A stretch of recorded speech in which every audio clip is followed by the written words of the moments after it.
Good evening and welcome to Gravitas. I'm Palki Sharma Upadhyay. Let's get started.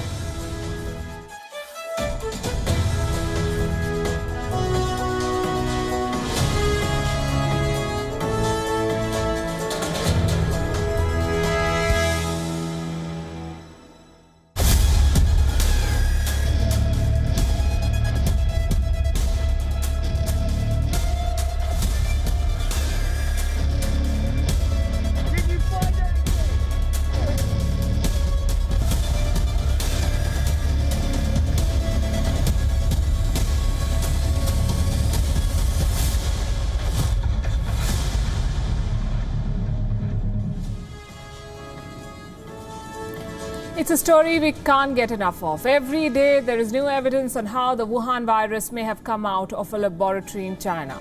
The more you investigate, the more intriguing it becomes. America says it will push China to be more transparent. The World Health Organization has admitted it is powerless when faced with Beijing. It cannot force China to share more. Scientists, experts and intelligence officials point to a mounting pile of circumstantial evidence. Tonight we bring you the latest report in our continuing investigation on China's role and the possibility of this being a man-made pandemic. We have details of US government investigations in the recent past and how a top lab linked to the State Department says the lab leak possibility in China cannot be ruled out. It's important to understand the origins to be able to effectively defeat this virus.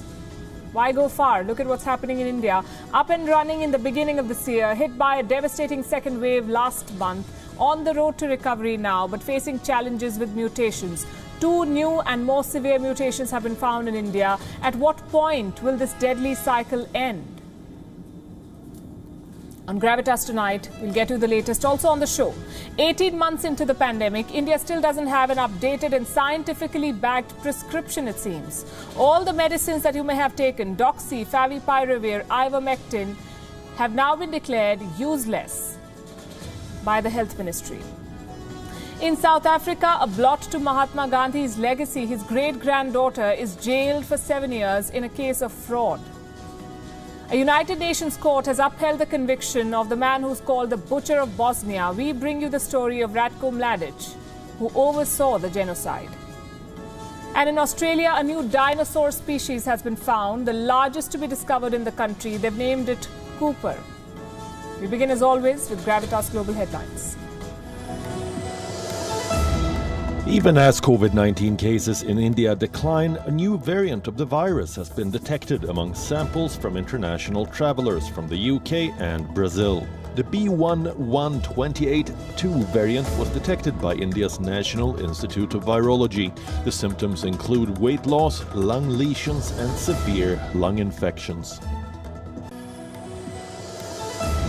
The U.S. Food and Drug Administration approves the drug Aduhelm for the treatment of Alzheimer's disease, which affects 6.2 million Americans.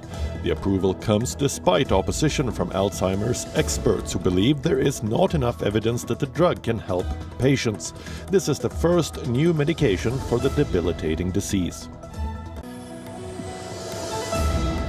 After a 100-day review of supply chains, the Biden administration will form a task force to address the bottlenecks across different industries.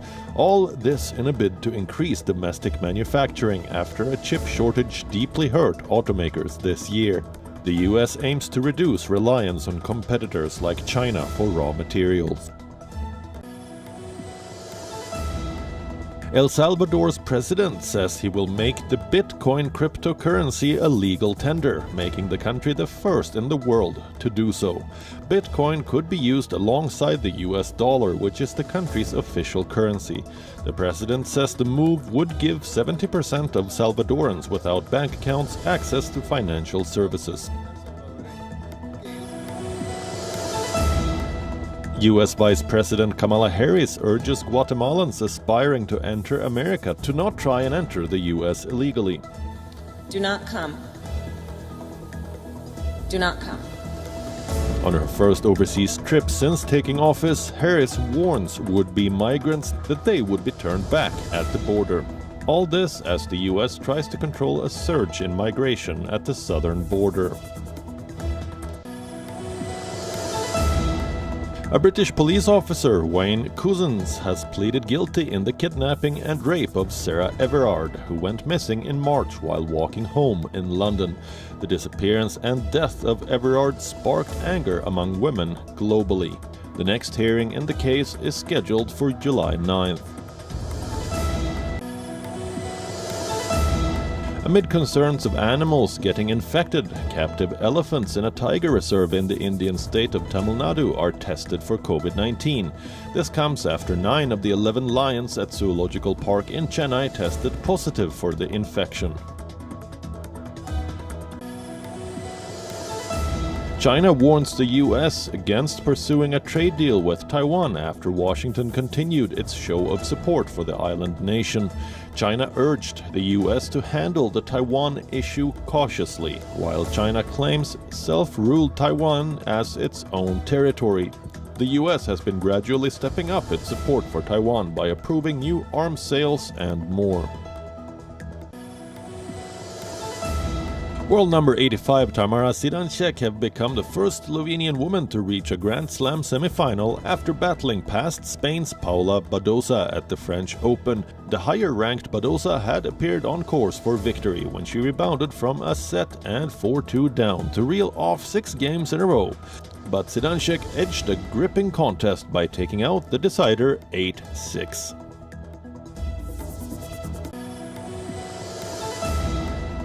The International Olympic Committee has announced an expanded refugee team of 29 athletes who will compete across 12 different sports at the next month's Tokyo Games. Athletes from 13 countries, including Syria, South Sudan, Afghanistan, and Iran, make up the team, which will compete under the Olympic flag. The roster is nearly 3 times the size of the refugee team that made its debut in Rio 4 years ago.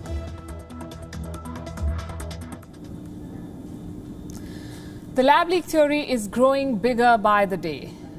Every day we get a new piece of information and new circumstantial evidence that makes a leak appear like a real possibility.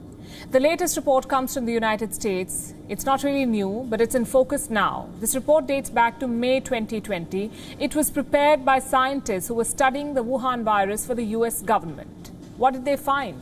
Did they say that the virus escaped from a lab? Well, they said it's a possibility that cannot be ruled out. May 2020. They believe that a lab leak was plausible and that it deserves more investigation. Who made this assessment? Reports say it was the Lawrence Livermore National Laboratory in California. Now, this is not your average scientific research lab. It's one of the top labs run by the US government. It has an intelligence arm called the Z Division. Going by one assessment, this Z Division works closely with the US intelligence community. They provide them with technical assessments of nuclear arms and nuclear programs. It is also said to have considerable expertise in biological issues. Reports say the US Department was leaning on this lab, the State Department was leaning on this lab and its assessment when the Trump administration began its own probe into the origins of the pandemic in the final months of his presidency. The result was this classified assessment. The US State Department is said to have received this report in late October 2020. It made a strong case for more investigation into the lab leak angle. So the State Department asked for more information.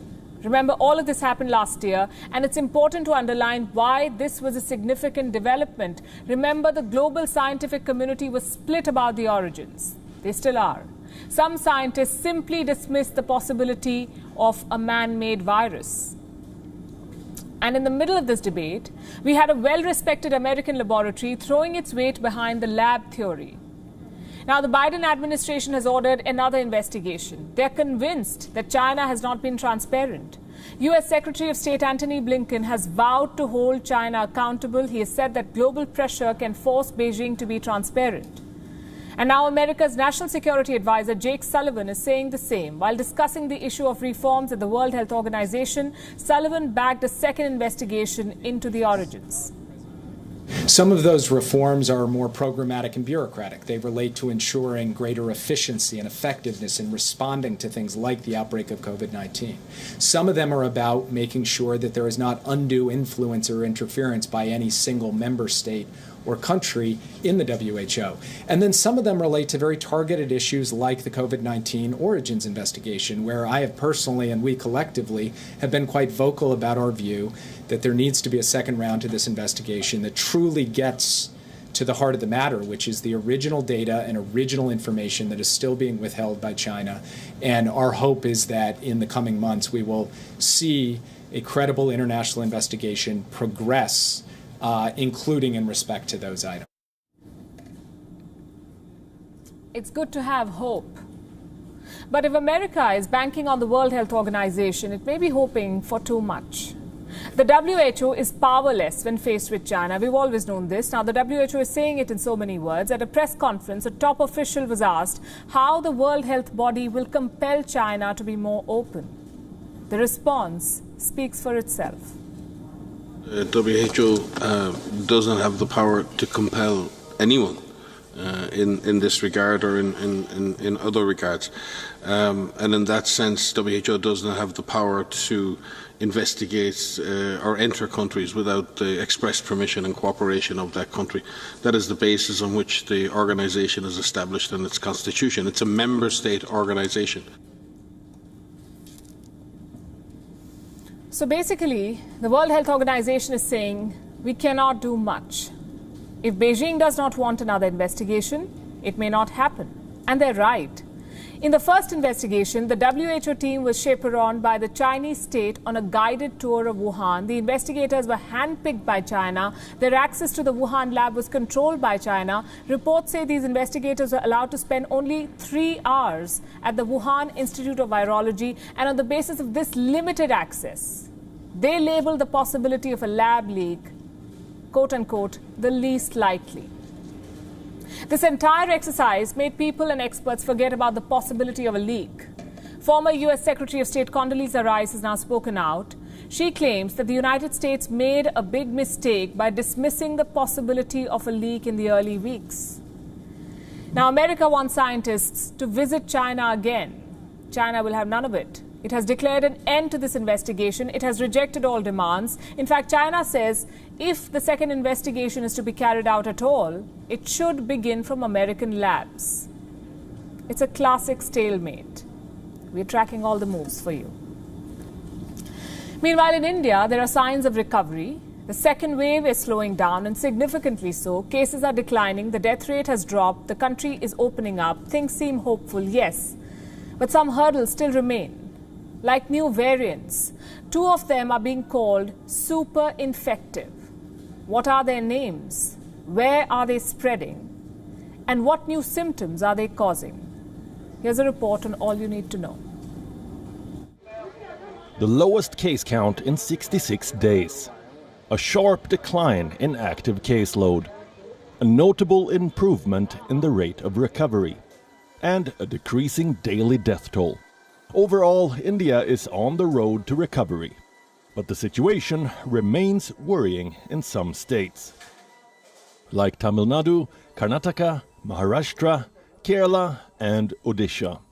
Together, these 5 states account for 65.9% of new cases. As they fight back, they're set to face new hurdles. New variants are lurking in the shadows. 2 of them have been declared super infective.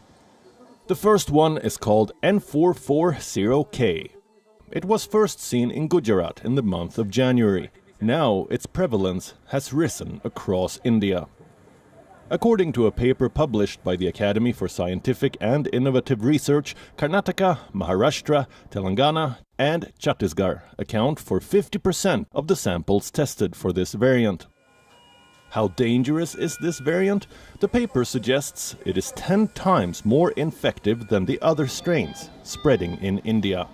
It has the ability to enter a host more efficiently. It can replicate and make new virus particles faster, and it could lead to severe symptoms within 3 to 4 days as compared to a week for other strains. This variant is scary. The second one even more. It's called B11282. This one has been identified by the National Institute of Virology in Pune after testing nasal and throat swabs of international passengers from the UK and Brazil. The findings have raised an alarm. This variant can lead to severe symptoms like weight loss, viral replication in the respiratory tract, lung lesions, and severe lung pathology or infection. Will vaccines work on these new variants? The report suggests a 2-dose Covaxin regimen can produce a good antibody response. So, how prevalent is this variant? The report says only 0.5% of the viral samples tested worldwide have been detected with this variant. But it remains a potential threat, especially for India, which is bracing for a third wave.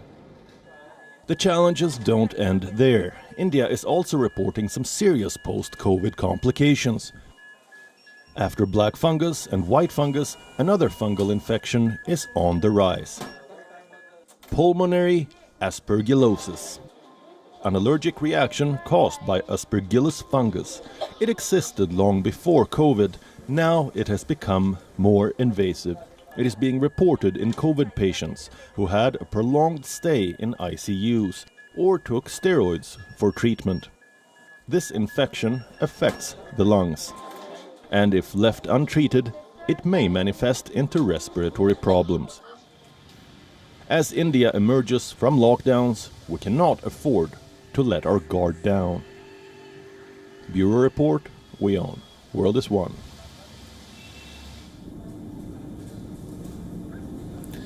Good science is perhaps the only thing that can help India defeat this pandemic. But 18 months into this crisis, India still cannot agree to the right prescription, the right course of treatment for patients. Now, if you have fought and defeated the Wuhan virus in India, you would have heard of these names: hydroxychloroquine or HCQ, ivermectin, doxy, favipiravir, azithromycin, and supplements like zinc and multivitamins. If you've been treated for the Wuhan virus in this country, it's very likely that you've taken most of these drugs. Now, here's a bitter pill for you to swallow. They were all useless. None of these drugs work on the Wuhan virus. And we are not saying this. India's health ministry is. It has removed all these medicines from India's COVID treatment plan. For months, we've been reporting on how India's prescription is outdated and how research and studies the world over show most of these medicines do not work against the Wuhan virus. But in India, they make up the entire prescription for treatment. During the deadly second wave, we saw a flood of social media appeals for these drugs. We saw people struggling with shortages, paying inflated bills, running from pillar to post to get medicines that are now being declared useless. Imagine the kind of trauma they could have been saved. In recent days, lawmakers have been booked for hoarding the same drugs. Turns out there is no guarantee that they work. They've been dumped from India's treatment advice. First, it was blood plasma, and now unreliable drugs. I hate to say, we told you so. Last month, we reported how some of these drugs make no or little difference when it comes to saving lives. Here's a quick recap. Guidelines have not changed.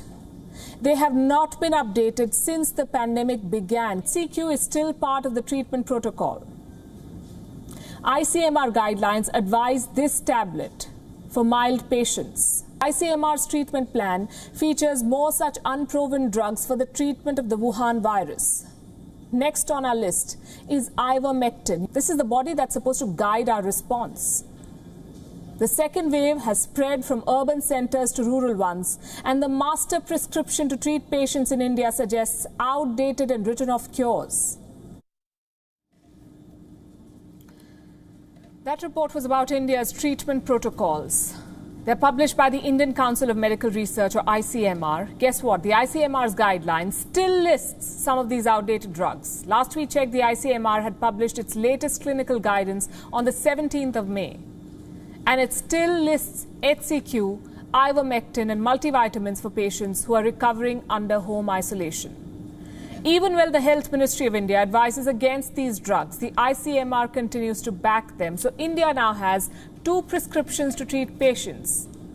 Two different sets of advice. The ICMR's advice lists unreliable drugs, while the Health Ministry says mild cases can be managed by treating the symptoms with drugs for cough and fever. This is a recipe for disaster. Such confusion and lack of reliance on science leads to three things. One, patients will continue chasing drugs that don't even work. Two, they will continue consuming unnecessary drugs that may harm them in the long run. And three, they will continue paying a lot of money for futile treatments. And all of this is already happening, by the way. Let me show you some numbers that we've crunched for you. I'll start with the vitamins. In 2020, Indians bought more than 5 billion pills, 5 billion, of vitamin C, zinc and multivitamins. What about this year? In April 2021, the sales of such vitamins shot up by 75%.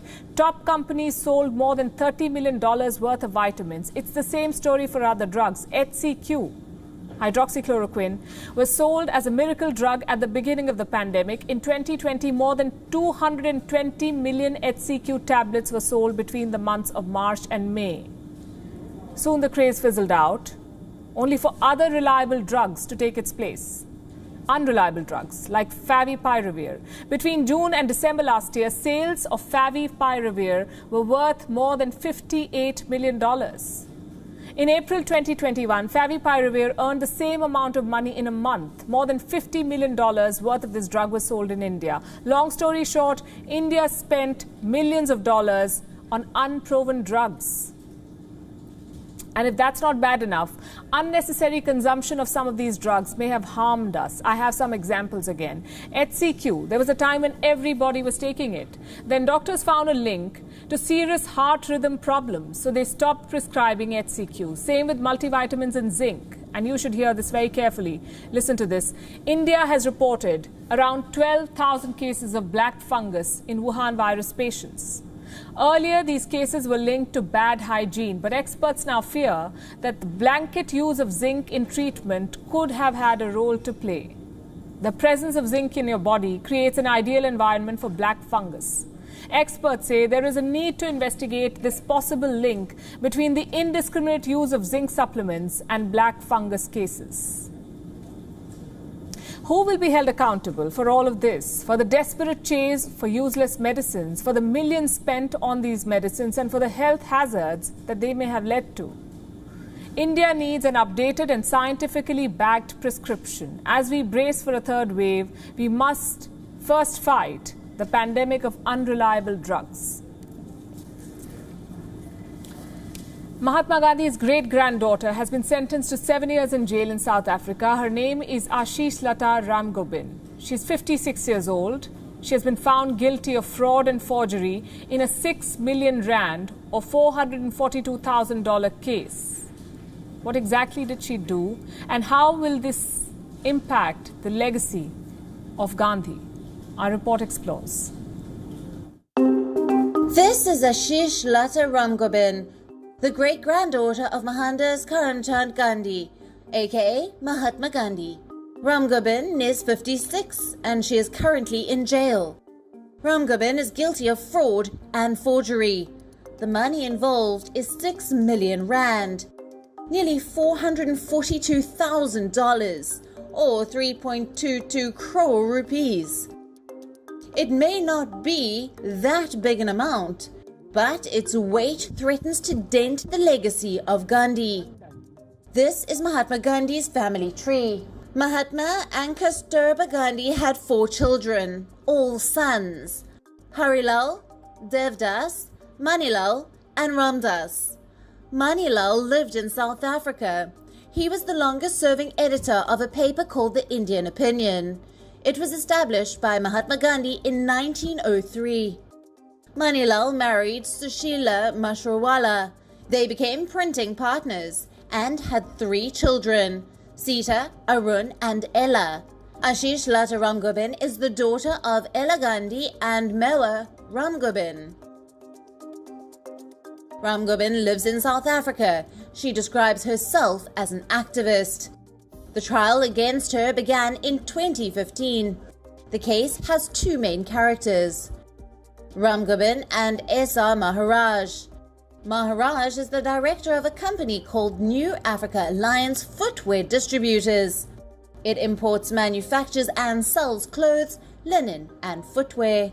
In August 2015, Ram Gobind met Esar Maharaj. She told him she had imported 3 containers of linen. They were for a hospital group called Netcare.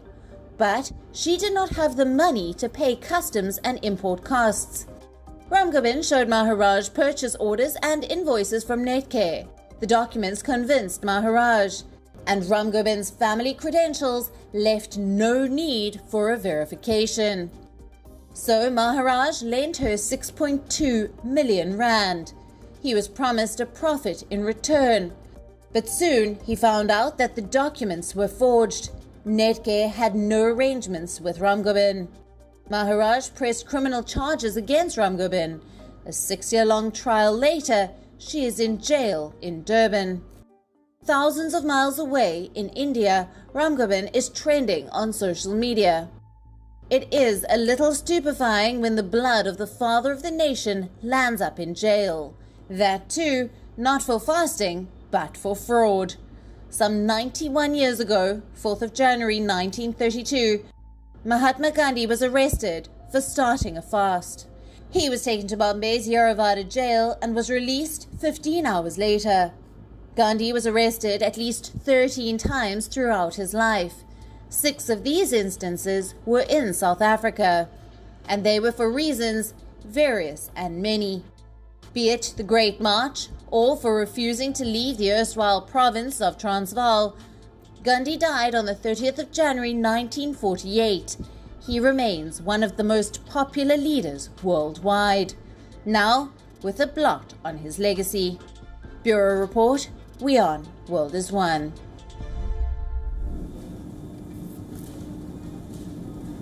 It's been called the most sophisticated sting operation in history. A blitzkrieg of raids ending with, listen to this, 800 arrests from 700 locations in 100 countries. The target? Organized crime in Australia, New Zealand and Europe. It was a masterful exercise in deception, an operation worthy of its own web series. So tonight we'll tell you how it unfolded, how the big guns of the underworld were catfished by police officers. The story begins last year. European police busted 2 major encrypted phone networks. This left a big gap in underworld communications. The Federal Bureau of Investigation, or the FBI, saw an opportunity here. If they could launch their own encrypted network, it could keep tabs on these criminals. So the Anom network was created. Anonymous, encrypted, and seemingly safe. The next step was to push these phones into the underworld, and for this, the FBI relied on insiders, double agents in organized crime. They sold these phones in the black market for around $2,000. The trick worked. Drug lords and arms dealers were raggedly searching for these phones. Around 12,000 of these devices were sold worldwide. What these criminals did not know was this. Police officers were reading all their messages. Their next arms deal, their drug payments, their planned hits. More than 27 million messages were reviewed in 18 months. This is how an FBI agent described the evidence that they saw.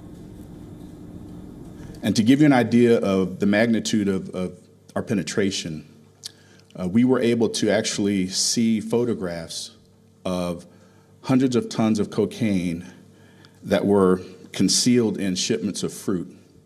We were able to see hundreds of kilos of cocaine that were concealed in canned goods. These Anom phones were basically a Trojan horse, a seemingly harmless network that was actually gathering incriminating evidence. So the thinking hats at the FBI decided to call this Operation Trojan Shield. The first step was a success. They had all the evidence they needed. The next step was to move in, arrest these criminals and confiscate their goods. And this was the hard part. The operation had to be simultaneous, you see. If any group got wind of what was happening, they would escape, which is why a blitzkrieg approach was chosen. 16 countries pooled their resources. All of them struck in a window of 7 days. So by the time one raid ended, the other had already begun. There was no window to escape. Now, these were top secret operations, but the officers did manage to capture some of it on camera. These pictures were released by the AFP, that's the Australian Federal Police. They called it Operation Ironside. It was a combination of night raids, chases and arrests in broad daylight. We've pieced together some of the key moments for you. Take a look at this. Today, the Australian government, as part of a global operation, has struck a heavy blow against organised crime, not just in this country, but one that will echo around organised crime around the world. This is a watershed moment in Australian law enforcement history. That was just a sample of the operation. 700 locations were raided in all, some of them in New Zealand. Officers there arrested 35 people. They also recovered $2.7 million. All these gung-ho raids sound dramatic, and indeed they were. But where does this leave organised crime? These are not groups that peacefully walk into the sunset. They will be planning a comeback. So this is not the end of organised crime, but this is a heavy setback. The FBI claims around 100 lives were saved by these operations, and a lot of illegal stuff was seized. More than 6 tons of cocaine, 6 tons, 5 tons of marijuana, 2 tons of meth, and $148 million in cash. We don't have numbers for the illegal weapons they hoarded, but put together, these gangs had enough to create a lot of trouble. Right now, there is a mood of jubilation in the law enforcement community, and rightly so. This is a big victory. But what happens next? How can this momentum be sustained? A lot of it depends on the politics. This operation was possible because of synergy, because 16 nations cooperated. To keep this cooperation alive, the politicians will have to step up, because organized crime has seeped into all levels of society. Asking beat cops to combat drug lords and arms dealers just won't cut it. Much like anti-terrorism operations, this needs planning, it needs intelligence sharing and precise execution. Operation Trojan Shield was a success, and the key is to turn the success into a template. Talking about templates, this is not something to be proud of. They say a uniform is more than a piece of clothing. It represents honor. When you put it on, you should feel proud, especially if it bears your country's flag. But what if that uniform sports the logo of a brand from China, the same China that constantly undermines the security, the autonomy, and the economic interests of your country? This is a conundrum that India faces today, and we need to address it. As you may be aware, India is sending a 190-member-strong contingent to participate in the Tokyo Olympics. The athletes will take part in 12 different sports. They're expected to return with at least 10 medals. That is the hope. On Thursday, the 3rd of June, their official kits were unveiled. It was a grand event. All contingents heading to Tokyo were present. The president of the Indian Olympics Association was also there. So was the Union Sports Minister Kiren Rijiju. But what's making headlines is the sponsor of these kits, Li Ning, a Chinese sportswear brand headquartered in Beijing. It's the official apparel partner of Team India. This Chinese brand will supply all sporting attire, from the playing kits to the travel kits. Now, we did some research and found that this deal was signed in May 2018. This was way before tensions between India and China escalated. But after Chinese provocations in Ladakh last year, there were reports that the IOA, Indian Olympics Association, might suspend the deal. This was after a public backlash against Chinese products and investments. This was in July 2020. We are in June 2021. Forget suspending. Turns out the deal has not even been reviewed. Li Ning's logo has been imprinted in bold on the kits of Indian Olympic athletes. Many in India are disappointed. In fact, that would be an understatement to say that they are disappointed. Some are asking, why weren't Indian brands given a chance instead? Some say that this decision will undermine India's soft power at the Games. And some are pointing out at how this decision is not in line with India's strategy. And this anger does not seem manufactured or misplaced. There's merit in these arguments because we simply cannot seem to decide if Chinese investments and sponsorships are more important than national security and sovereignty. Let's rewind a little. Around the same time last year, 20 Indian soldiers laid down their lives fighting PLA troops in the Galwan Valley. Indians from all walks of life put their differences aside and came together to teach China a lesson. We said no to Chinese products. We boycotted Chinese brands. The government did its bit. India weaponized its market, curbed the flow of Chinese cash into the Indian economy, and permanently banned some Chinese apps. We were talking and acting tough, only to accept a Chinese brand as a sponsor of the biggest cricket tournament in India, the Indian Premier League. The BCCI first refused to end the title sponsorship. It took several calls of boycott for this deal to be revoked. And now we are back to square one, letting a Chinese brand sponsor Indian kids for the biggest sporting event in the world. The question is why? Do we not have alternatives in India? Yes, we do. There are several homegrown brands that have a stellar reputation globally. Costco Sports, Nivea, Taika, Pirana and Shiv Naresh, whose jacket was worn by Abhinav Bindra as he stood with a golden medal at the podium of the 2008 Beijing Olympics. I'm sure there are many worthy contenders. India is spoiled for choices, but it chooses a Chinese sponsor. And why just India? The whole world keeps falling back into this dangerous rut of Chinese supplies and sponsorships. Last year, the world was rethinking its over-dependence on China. We made tall promises of diversifying supply chain networks. A few companies moved out, some opted for alternatives, and that's it. China's prominence as a global manufacturing hub remains intact, pandemic or not. The figures tell you the story. China's exports surged 32.3% in April this year, valuing $264.9 billion. This was a 60% rise from the first 2 months of 2021. Exports to the United States rose 30.8% to $42 billion. So much for a trade war and rhetorical precedents. What happened to making China pay for this pandemic? What happened to isolating Beijing for its diplomatic threats, for its incursions in the South China Sea, for its clampdown in Hong Kong, for its persecution of Uyghur Muslims? The answer, unfortunately, is written in bold in Chinese-sponsored jerseys. 26 years after he led a gruesome genocide, the fate of the man who's called the Butcher of Bosnia has been sealed. He will spend the rest of his life in prison. The verdict came just a short while back. A United Nations court in The Hague has rejected his appeal. They upheld all charges from genocide to crimes against humanity. The man himself was in the courtroom awaiting his fate.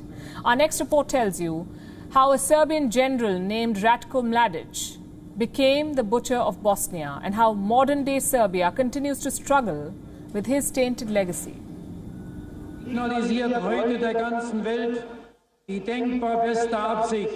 The year is 1991. Soviet communism is in the side mirror. The world is nursing its wounds from decades of Cold War.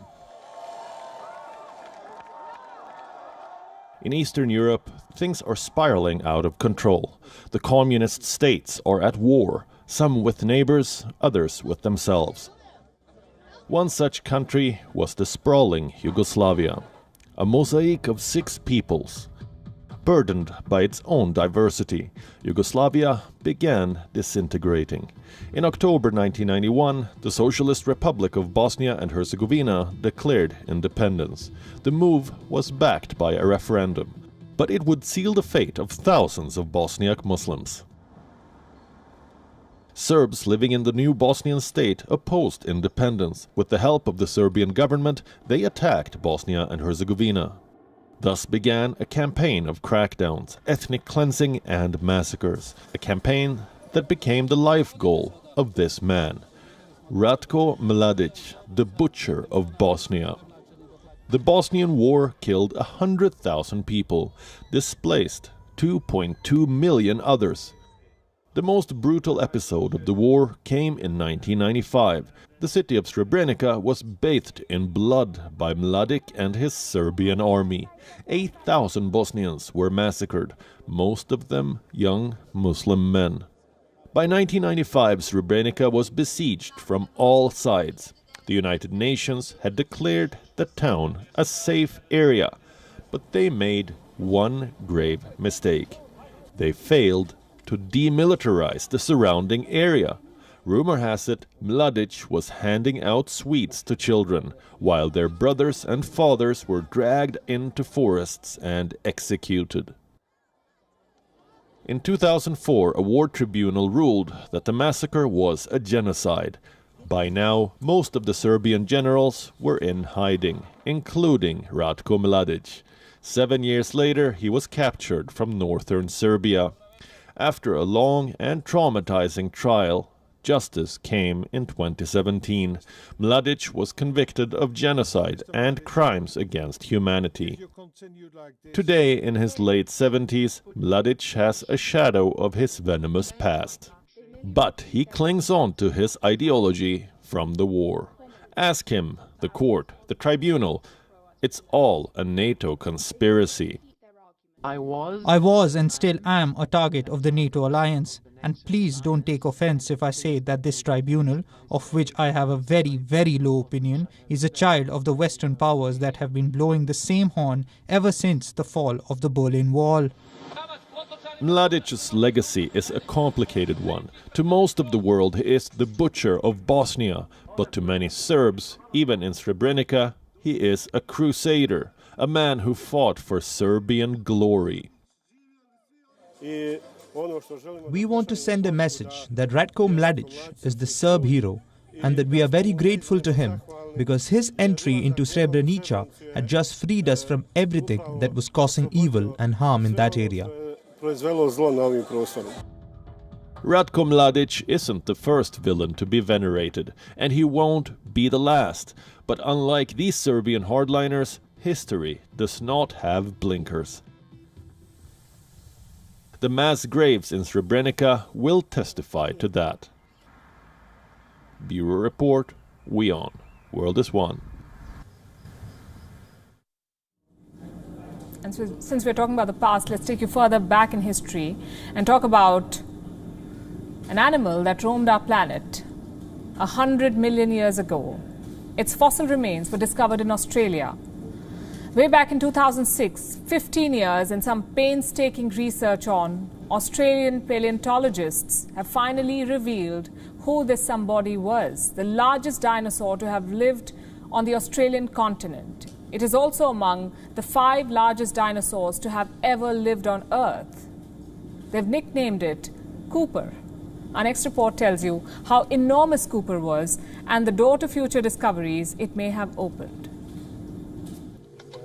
Located in the state of Queensland, Australia, is the small town of Eromanga. It is home to barely 30 to 40 people. But for decades, Eromanga has been the site of significant ancient discoveries. The biggest discovery has just been made. Australian paleontologists excavating this site have found a new species of dinosaur. It's as long as a basketball court and as tall as a 2-story building. They've named it Australotitan cooperensis, or simply Cooper, the largest dinosaur to have lived on the Australian continent, and among the top 5 largest dinosaurs in the world. Today we announced the discovery and science species of dinosaur to Australia. In fact, it's Australia's largest dinosaur, Australotitan cooperensis. Now, Australotitan means from the Cooper Creek of Queensland in southwest Queensland, and this is where this gigantic dinosaur was discovered. Cooper is part of the Titanosaur family. They roamed this planet about 100 million years ago. The first fossilized bones of this gigantic creature were discovered 15 years ago at a family farm in 2006. This discovery was initially kept a secret, as scientists painstakingly dug up and studied the bones. In 2007, they put parts of this dinosaur on public display. But it has taken them 14 years to confirm it as a new species. Our study looked at dinosaurs from not just Australia but across the world. We compared Australotitan's bones to all of these gigantic sauropods, and it's in the top 10 to 15 largest in the world. So it's our first hat in the ring for the world's largest animals. So how did they do it? A joint team of paleontologists from Eromanga Natural History Museum and the Queensland National Museum relied primarily on digital technology. They used 3D scanners for each bone and compared it with other species. Over the years, they picked up bits and pieces and figured out that the remains were unlike anything they had come across before. There's nothing quite like walking up to a dinosaur site and seeing all this bone on the surface and not having a clue what type of animal initially, because you've just spotted it is, and then you have a closer look and you've got, obviously I've got a little bit of knowledge about it all now, and you can actually pick up bits of bone and start figuring out what animal it is and what part of the body the bones are coming from. That's pretty exciting. That's very exciting. This is not the last of its kind discovery to be made in Australia. The Eromanga area is said to be littered with dinosaur skeletons. So Cooper's discovery may just be the tip of the proverbial iceberg. The research being conducted suggests there is still a very large predatory dinosaur out there somewhere. Bureau Report, WION, World is One.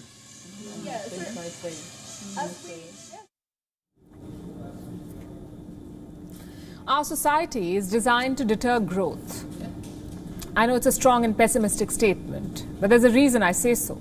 Our society has confined us in a timeline. So we're expected to finish school by 18, graduate by 21 or 22, get a job soon after. If you're a woman, then marry by 25. Men can wait till 30, buy a house and a car by 35, preferably have children before that, and retire by 65. What if you want something different from life? Maybe you want to enroll yourself for a course in your late 20s, spend your 30s building your career, and have children only in your 40s. Science has made it possible, but society won't negotiate. I'll give you an example. It's from Singapore. The country has long banned egg freezing. What is egg freezing? It's a procedure which involves collecting eggs from a woman's ovaries and freezing them so that they can be used later. When a woman wants to get pregnant, the eggs are thawed, combined with sperm, and transferred to the uterus. The procedure may sound a little complex, but all we need to know is that egg freezing gives a woman the chance to have a family at a time of her choice. Singapore's government says there are quote-unquote ethical and social concerns over egg freezing. Ministry of Social and Family Development says egg freezing may encourage women to delay getting married and delay having children. How is that hurting anyone? Singapore's National Church says egg freezing, and I'm quoting again, egg freezing is a profoundly selfish act. It says women should be encouraged to have children earlier in life. Well, what if she does not have the bandwidth to have a family in her 20s?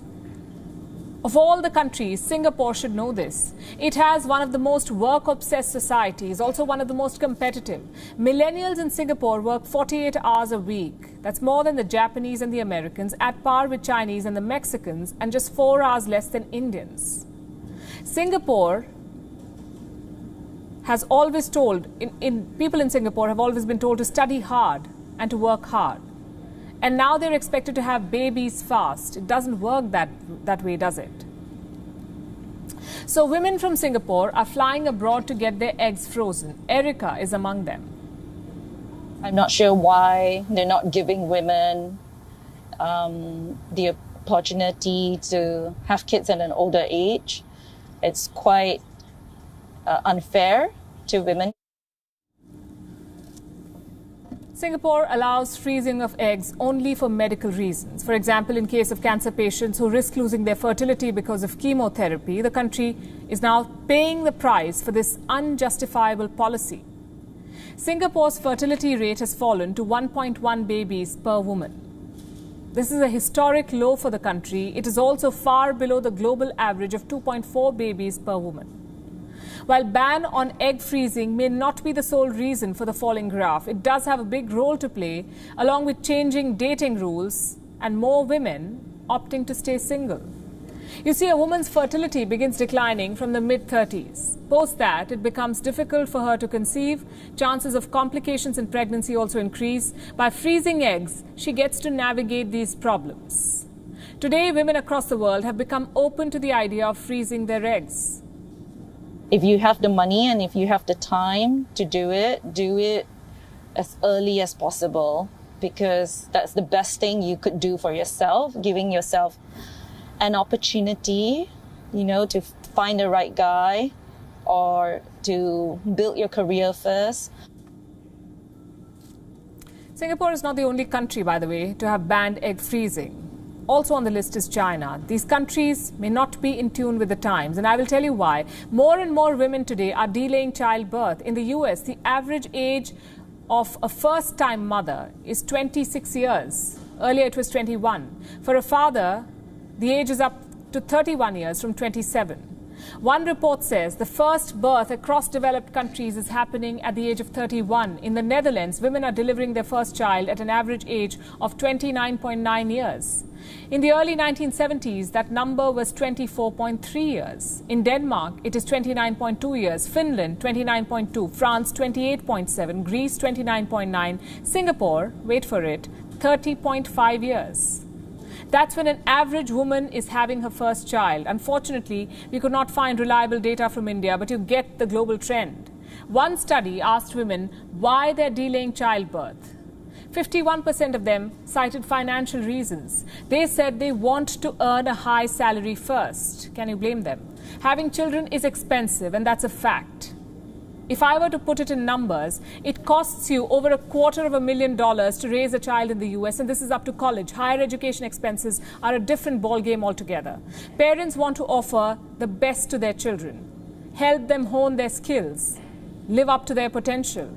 Also remember, for a woman, the reproductive cycle and the career cycle clash. No matter which part of the world they live in, they have to strike that tough balance between raising a child and pushing ahead in their career. So progressive countries like Singapore cannot become a hurdle to this path to planned parenthood. There is nothing wrong in freezing eggs. It is a reproductive right of a woman. And for the last time, reproductive rights are human rights. With that, it's a wrap. We're leaving you as always with Gravitas Images. Thanks for watching.